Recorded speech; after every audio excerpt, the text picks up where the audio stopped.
Hey, what's up, everybody? I want to welcome you to another episode of the Dreamers Pro Daily Recap, where we give you a recap of all of the hot topics that we covered that day. You can catch them in their long format and also catch it fully streaming for free on Apple Podcasts.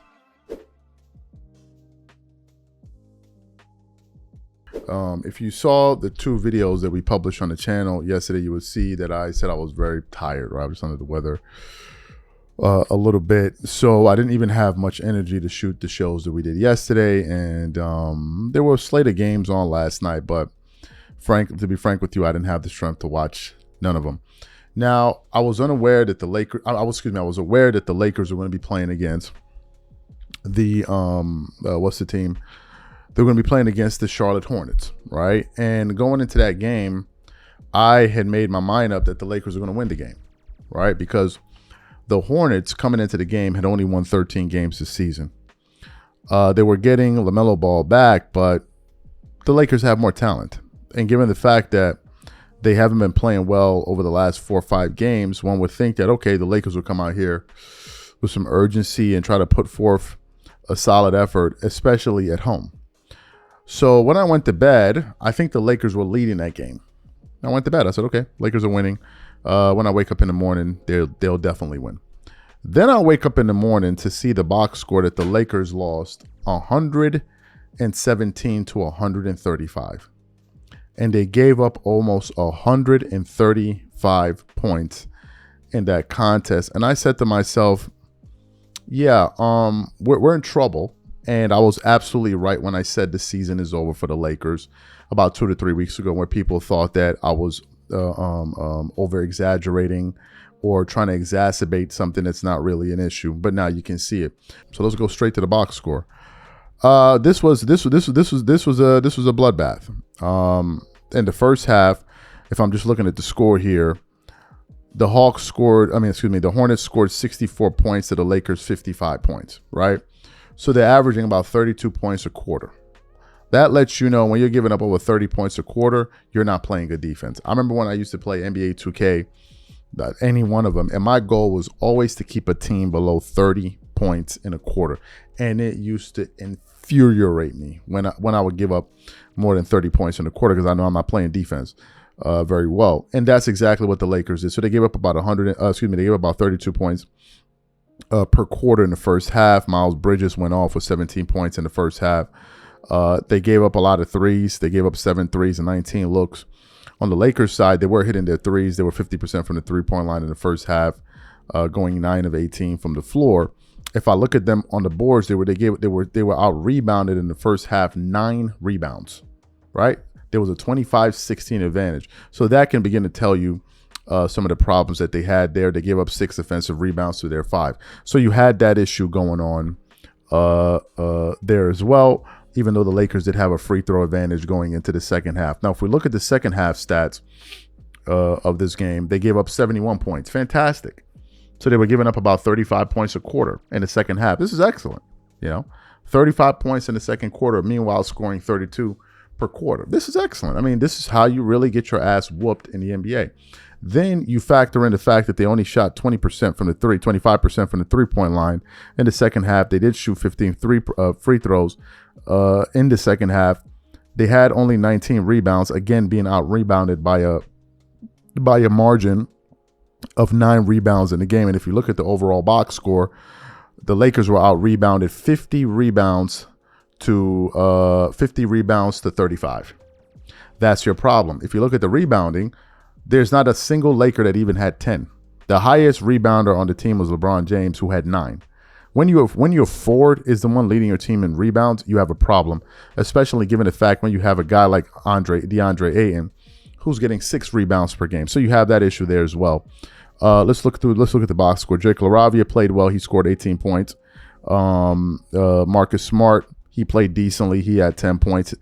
His box plus minus was -1, which indicates to me that he must have been the only guy playing defense on the floor. Luke and LeBron James were horrible. LeBron had a negative box plus of 7, while Luka had 13 and Rui had 17. Luka did score 39 points, 4 steals, 3 rebounds. 4 assists, 3 rebounds. LeBron had 29, 6 assists, 2 steals, and 9 rebounds. And they both shot well from the floor, but that wasn't the problem. The problem was they weren't playing any defense, which now gets back to the macro standpoint that I had here. And the reason why I said that, look, it's over, right? It's over. The Lakers are not a good defensive unit, period, end of story. And I've heard some people that are defenders of LeBron say, if you expect a 41-year-old to play defense, you're in trouble. No, if you expect to have a 41-year-old on your roster and winning games, you have an even bigger problem. Right? They have unrealistic expectations. I don't know why they just won't let go. Like these guys are clinging on to the Lakers franchise for dear life. I don't know why this guy just won't call it a career. He's still holding on. Look, the Lakers is done for. I said it. When I said it at the time, people thought, oh, Charles is hating on LeBron James. He's hating on LeBron James, right? While all of these guys turn themselves into cucks for LeBron. I was saying what I saw.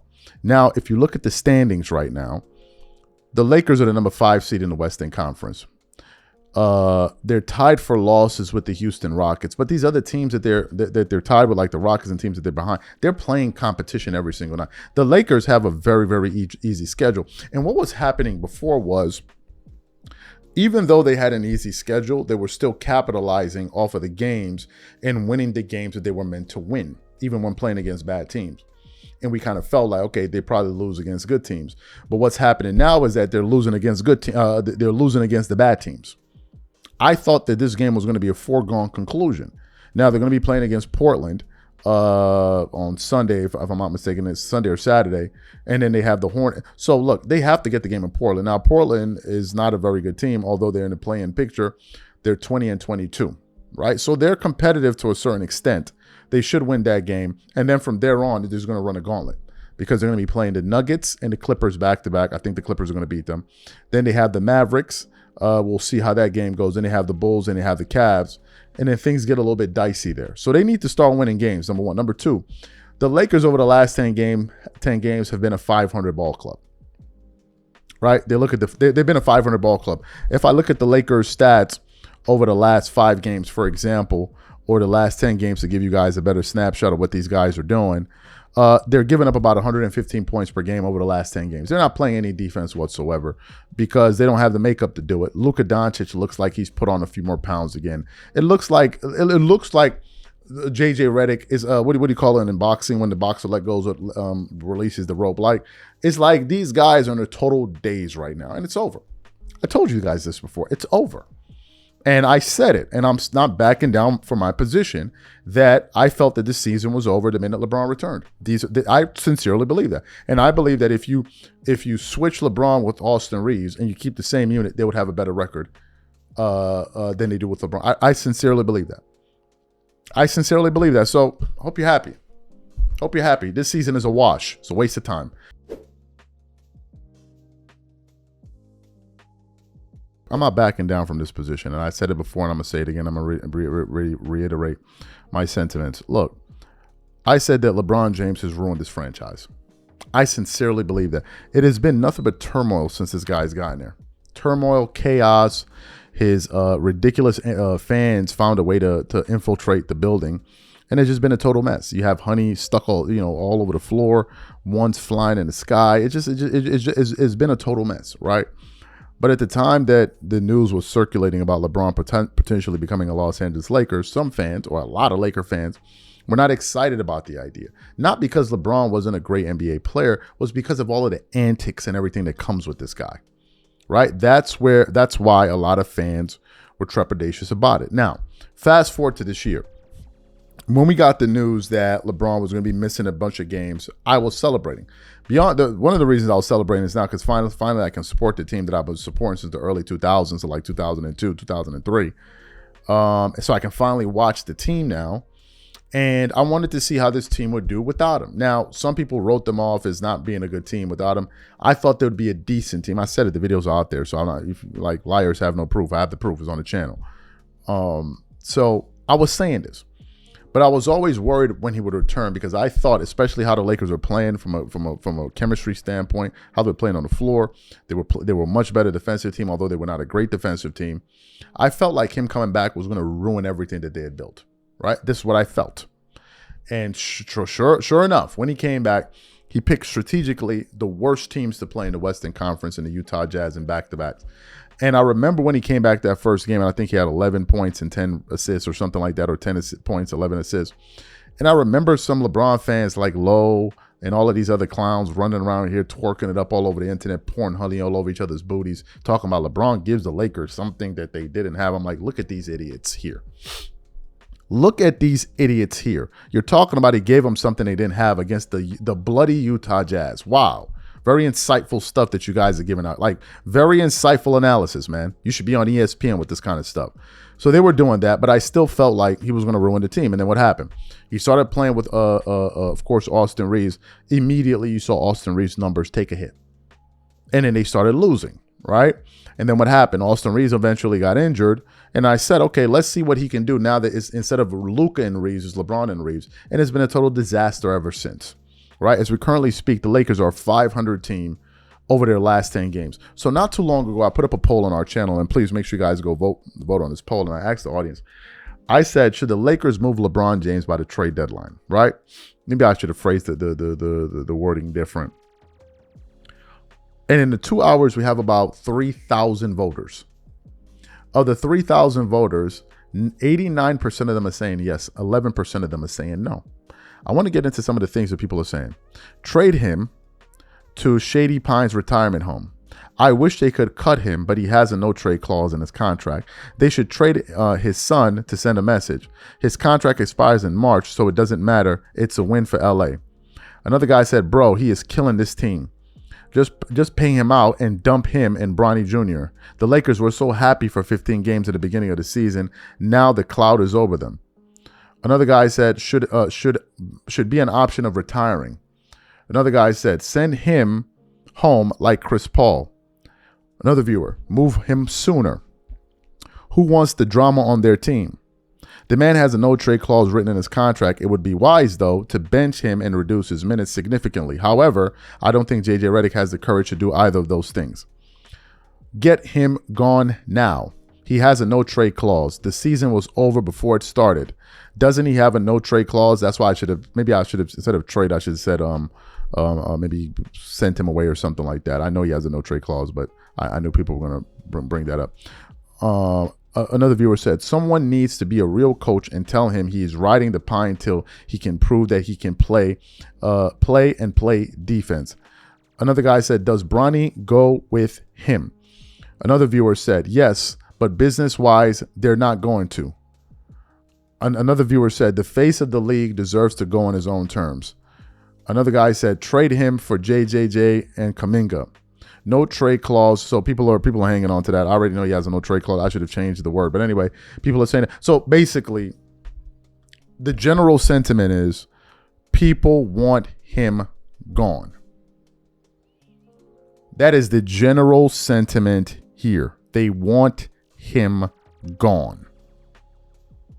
I don't believe in these Laker fans that say that I'm a Laker fan and I'm a LeBron James fan. I don't believe these are Laker fans. When did you become a Laker fan? I got to now start asking this question. When did you become a Laker fan?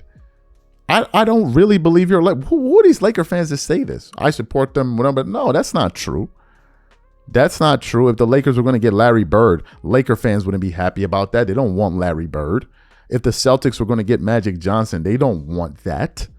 What are you talking about? Though they view those guys as the opposition. So I don't buy into all of this nonsense that, I like anybody. No, I don't buy that. I'm sorry. I don't buy it. All right, I don't buy it. The team doesn't want him. These fans don't want him on the team. And beyond the fact that they're not playing well, look at the drama and the toxicity that follows this guy. Look at the mess that his agent has been causing ever since he got his podcast. You think Laker fans love that? Who are you kidding? These are LeBron fans feeling like as if they're speaking for the entire fan base. They're not Laker fans, these guys that are putting out these comments, right? They're not. You want LeBron James. How can you be serious when you're talking about you want a 41-year-old and you're making concessions for this guy being on the team? Would you make those concessions for another team? Of course you bloody wouldn't. Who argues for a team to retain and work around a 41-year-old player? Who does this ignorant nonsense? Except not a fan. Who else would advocate for this? Does this make any sense from a sports standpoint? Of course it doesn't. Right? Of course it doesn't. And some people get upset when I bring this up. I don't care, because you got enough of his supporters out there. They're going to sit up there and twerk it up all over the table, pour honey all over each other's ass cracks, and then slap each other with honey sticks while they holler and scream LeBron James's name. This is what they do. They shake, they scream, they holler, they twerk, they vibrate. This is what they do. This is what they do. The team is a mess.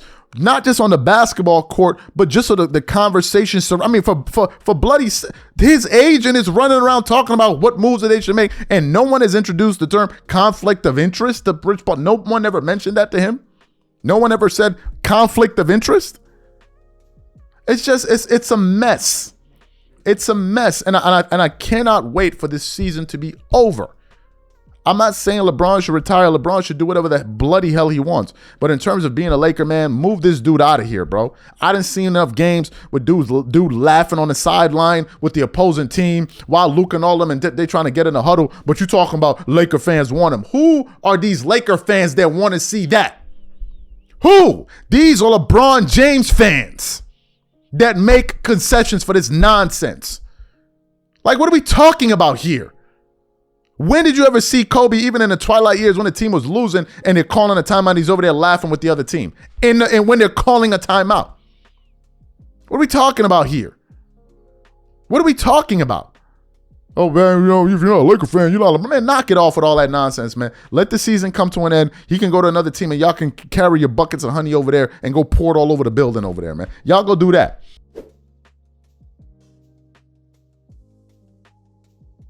If you guys remember, some of you may remember, a number of years ago, Phil Jackson, I believe, was the team president of the New York Knicks, right? And they gave him an exorbitant contract for that role. I believe they gave him a $60 million contract at the time. And his tenure with the New York Knicks did not go well at all, right? They didn't go well at all. But beyond the fact that it didn't pan out from a front office standpoint, Phil Jackson made some headlines a number of years ago where he referred to LeBron James's crew as a posse, right? And it turned into this entire thing about race, and is that a racial slur? Is he trying to be racist and all of that? And at the time, the general sentiment was that it's like it had like a racial undercurrent to it. That's what people thought. And at that time, I wasn't covering basketball, so I didn't have any say on it. But I remember while that was going on, right? While that went down. But over the last few weeks, as I've been witnessing what's been going on with the Lakers, especially since Rich Paul decided to become a podcaster and started doing his podcast, and some of the chaos that he's caused as the agent of chaos, and saying things about players should be traded, and the Lakers front office being frustrated with Rich Paul, I then began to realize, whoa, wait a minute, maybe Phil Jackson was referring to something else. Right? Maybe it wasn't a racial thing. Maybe it was just like he's referring to this dude and his crew and how they move.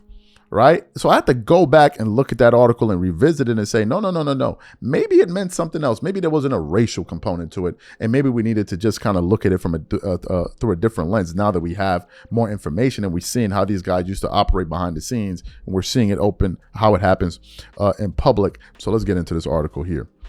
It says, Phil Jackson's comments on using the word posse to describe LeBron James' associates.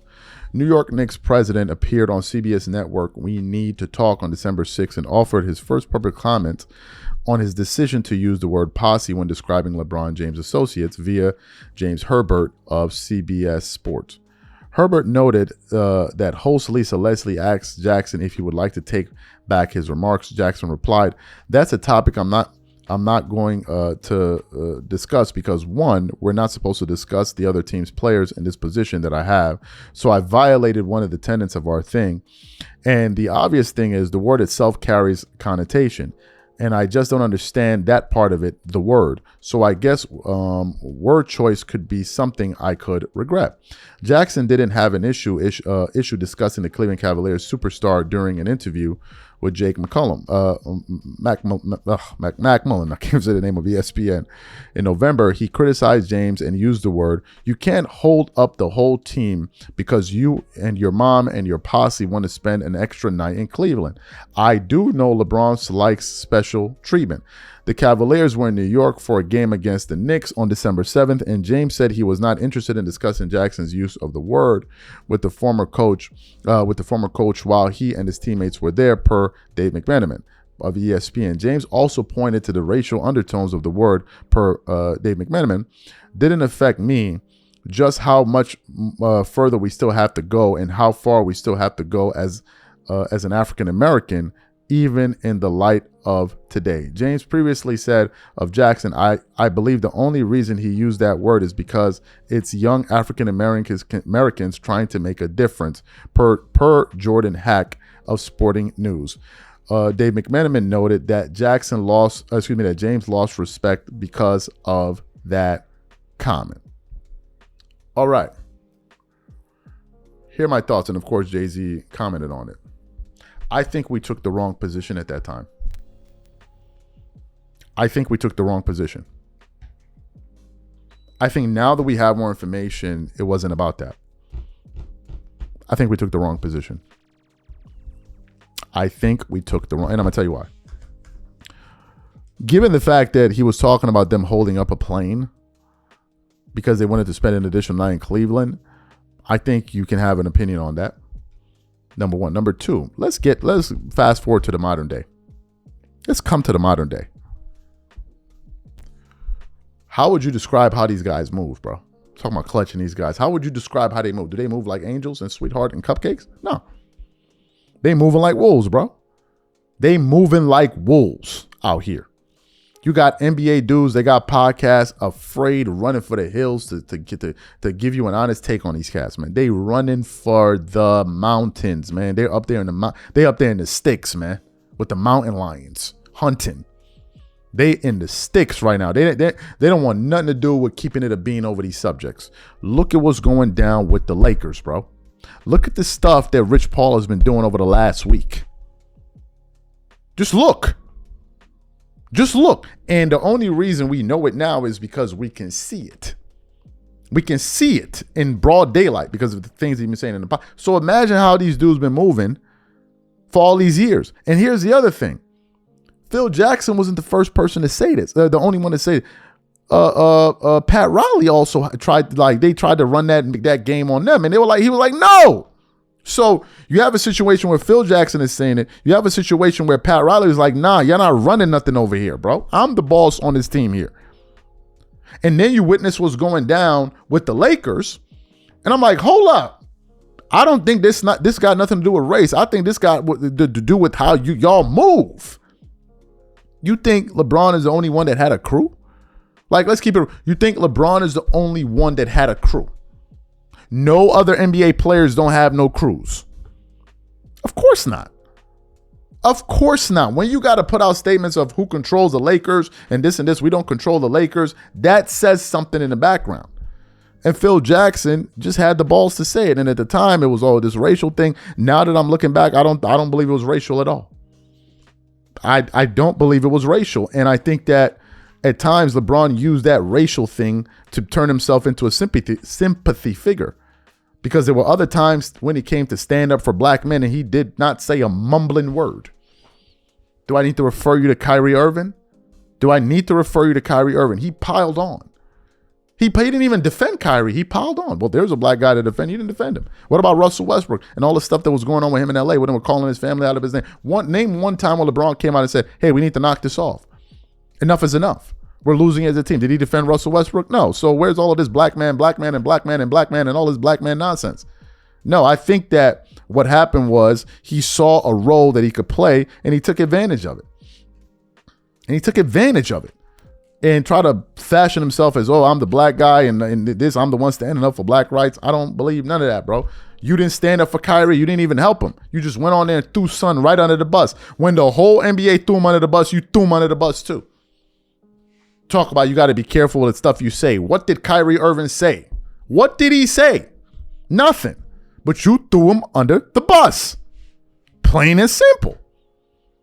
Plain and simple. So I am changing my mind on what I thought then. Now, given the fact that now I have more information, this offends some people. So what? You know what? So what? People are going to be offended anyway. People will be offended no matter what you say. But I'm changing my position on it, and I think Phil Jackson had a point.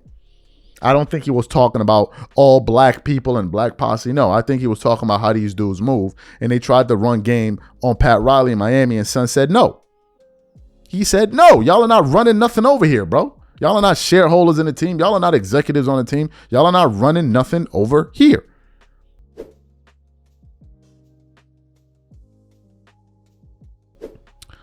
As you guys know, Rich Paul has been making a lot of waves, right?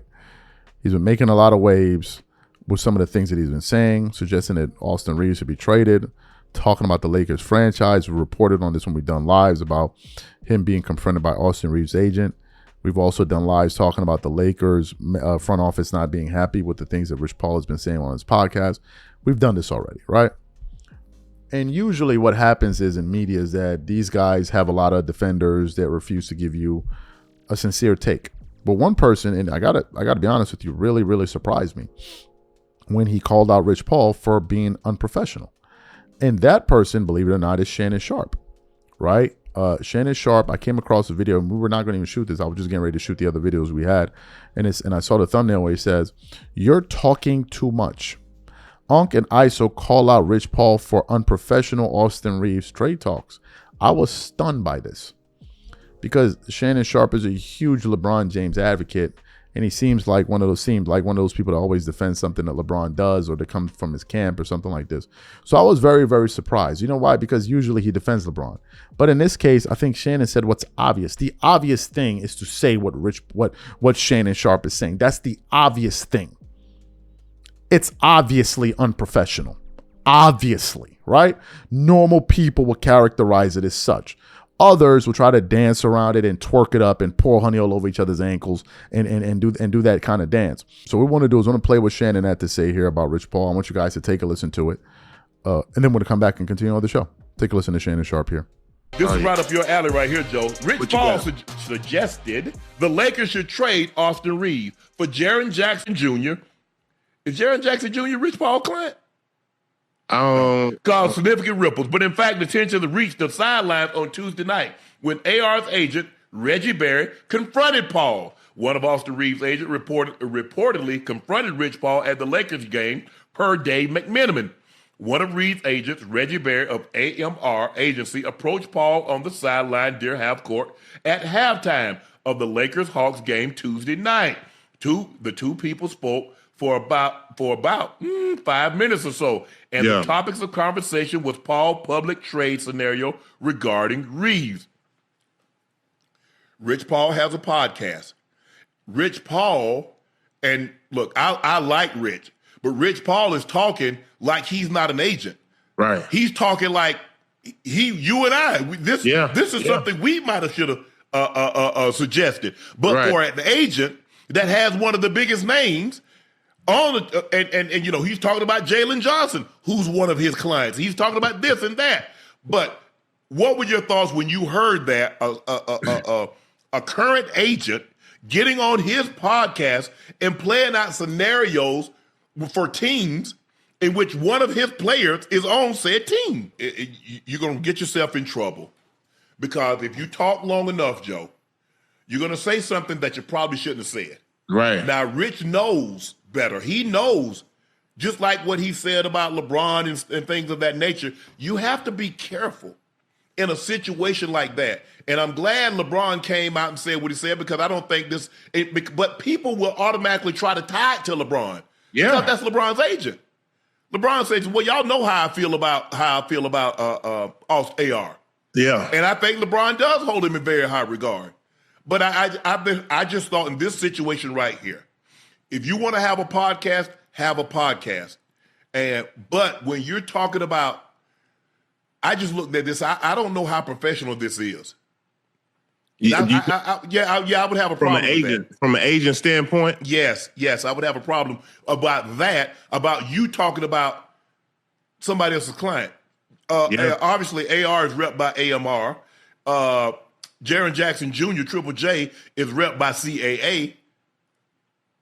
Yeah. I'm just like, so what's the play?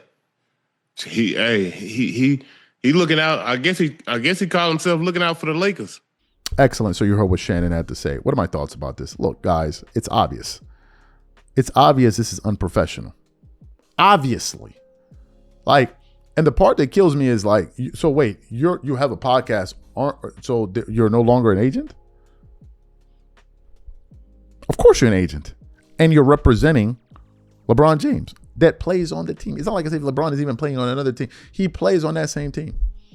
And then you're talking about trade recommendations for another player that you don't represent. That's crazy to me. And then try to just wash it off as, oh, well, it's just a podcast. No, bro. No, you don't do that. Why are you discussing another man's business in terms of their financial business, knowing damn well this guy's in a contract here and you're giving suggestions of how his year should go about, what they should do? It's not your position to say that. And if you're having a podcast, you ought to know to yourself, wait a minute, this is off limits here, man. Like, I don't need to say this. This is inappropriate. But they just still went on and did it. That is unprofessional. Shannon Sharpe is 100% to characterize it as such. It is unprofessional behavior to do that. The only person that I heard defend this, really, and there are a few, no, I've heard a few people. Is it Lou Williams? I can't remember his name. Lou Williams defended it. And Brandon Jennings. Brandon Jennings, I don't even understand what Brandon Jennings be talking about half the time, bro. Brandon Jennings' points be like, I got to keep it a bean with y'all. Brandon Jennings' points, like his reasoning on these issues sound like something a fourth grader would be saying. I'm dead serious, or a fifth grader. Like it's fifth grade level reasoning that he be coming up with. You know what I mean? If everybody has the opportunity to say their part, everybody, no one is saying that Rich Paul shouldn't speak and have a podcast. No one is saying that. But the things that you say, you got to understand you can't say everything. No one is saying Rich Paul should not be allowed to speak. No one is saying that. No one has said, Rich, you shouldn't have a podcast. No one has said that. People have questioned why you have one, but no one has said you shouldn't talk. I certainly have never said that. I've been saying the thing, and as a matter of fact, initially when it came out, I thought, oh, this was going to be good because Max was pushing back on some of it. I said that. But this is unprofessional, and you're causing chaos within the locker room of the team. Now you have your biggest client in LeBron James essentially distancing himself from your comments. Talking about AR knows how I feel about him. Well, LeBron shouldn't even be in a position to say these things had you not been out there running your mouth about affairs that don't concern you and then chalking it up to, oh, well, it's just a podcast. Max Kellerman can go out there and say, oh, I think the Lakers should trade Luka Doncic. Fine.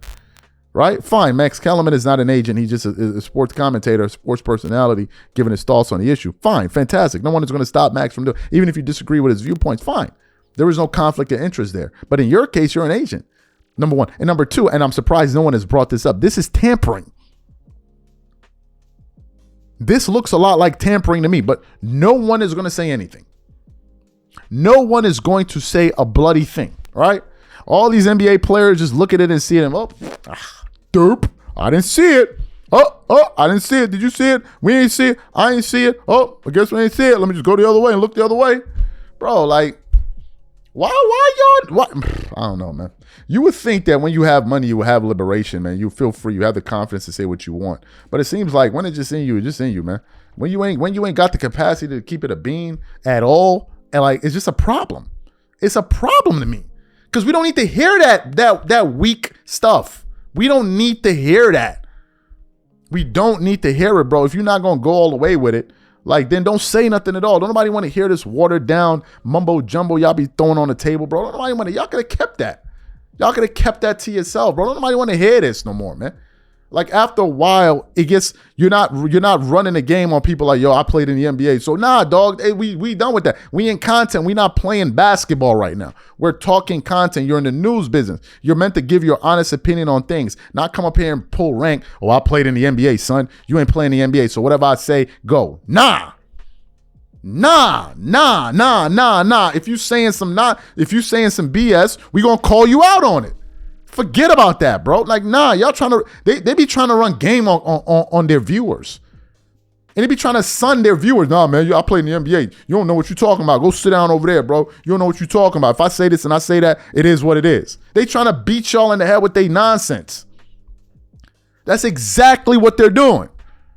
You see something that's obvious. Instead of calling it out, y'all be trying to turn into Socrates and Nostradamus on it. Like, yo, don't nobody want to hear this whack that y'all be saying. Like, keep it a bean. If you're not going to keep it a bean, then just move on. Turn off the camera, disconnect the mic, and be like, yo, I'm not ready to keep it a bean when it comes to talking basketball.